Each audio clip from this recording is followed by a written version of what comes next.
Okay, next topic is gravitational potential VR.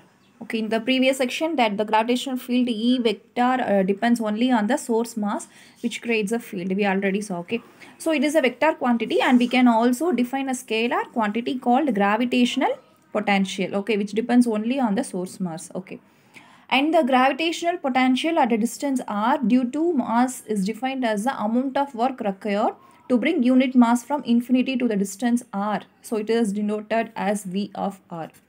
Now I am saying the explanation. See this diagram. Consider two masses. Okay, here this is m1 and this is m2.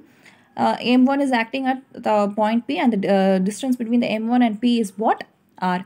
And if M2 is the mass, okay, M2 is the mass which is bringing from the infinity, okay, M2 is the mass from which is bringing to the infinity. So that is called what? M2 is equal to 1 kg.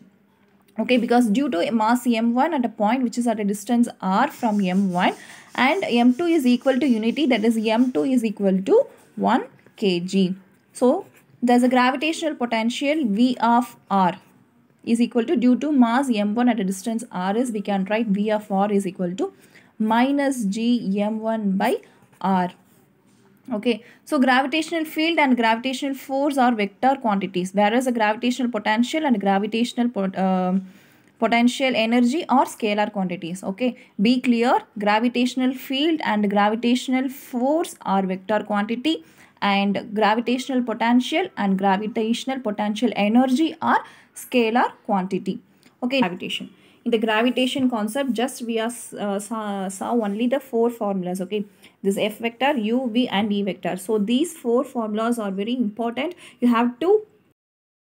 Okay, now consider the example of a falling apple.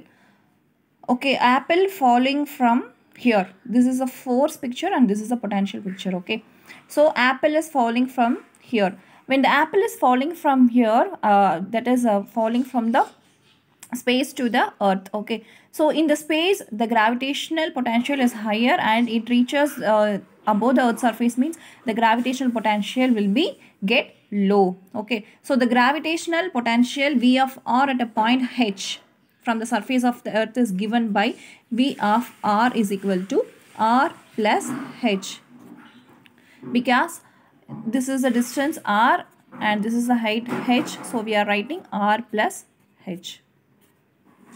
Clear? So V of r is equal to r plus h. So we know that formula already. I said V is equal to minus g m1 by r. So instead of r we are putting r plus h. Okay, so minus g me by r plus h. The value of r is equal to r plus h. So the gravitational potential V of r on the surface of earth is given by V is equal to, that is r is equal to capital R is equal to minus g me divided by r. So we are writing r plus h is equal to r. Okay, thus we see that V of r is equal to r is less than V of r is equal to r plus h. Okay, because the gravitational potential energy near the surface of the earth at height h is mgh. We know that. Okay, on the both the earth surface the height is what? mgh. So we can simply say V of h is equal to uh by m get cancelled, so we will get only gh. Okay, so earth is 0 since h is 0. So the apple falls from a region of a higher gravitational potential to a region of lower gravitational potential. So the mass will move from a region of higher gravitational potential to a region of lower gravitational potential. This is called what? Gravitational potential.